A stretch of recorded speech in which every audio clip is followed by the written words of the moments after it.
দুর্গাপূজার প্রস্তুতি চলছে সিলেটের মন্দিরগুলোতে। প্রতিমা তৈরিতে ব্যস্ত কারিগররা। তবে প্রতিমা তৈরির প্রধান উপকরণগুলোর দাম বেড়ে যাওয়ায় বাজেট নিয়ে শঙ্কায় আয়োজকরা। এবছর সিলেট জেলা ও মহানগরের ৬৬২টি মণ্ডপে পূজার আয়োজন করা হয়েছে। সিলেট থেকে দীপু সিদ্দিকীর তথ্য ছবিতে ডেস্ক রিপোর্ট।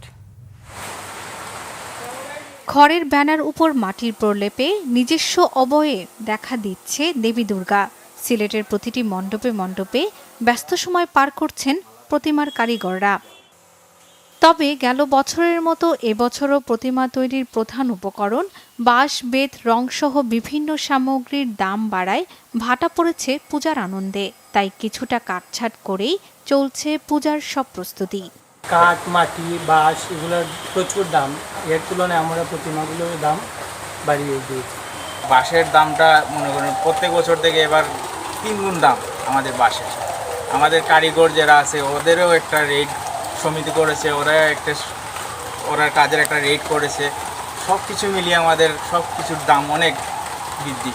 এবারে পূজাটা আশা করছি যাতে সুষ্ঠুভাবে শান্তিপূর্ণভাবে সম্পন্ন যাতে হয় আর কি। সরকারি সহযোগিতা বাড়ানোর দাবি পূজা উদযাপন পরিষদের নেতাদের। বিগত বছর যেভাবে এই সম্প্রীতি নগরীতে সকল রাজনৈতিক দল, প্রশাসন সহ সবাই, আইন শৃঙ্খলা রক্ষাকারী বাহিনী সহ সবাই যেভাবে সার্বিক সহযোগিতা করেছেন, আমরা আশা করি এই বছরও অত্যন্ত সুন্দর এবং শান্তিপূর্ণভাবে আমাদের শারদীয় দুর্গোৎসব আমরা পালন করতে পারব।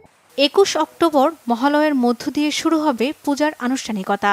এবছর দেবী মর্তে আসবেন হাতিতে, বিদায় নেবেন পালকিতে। শর্মিলা কেয়া, বাংলা ভিশন নিউজ ডেস্ক।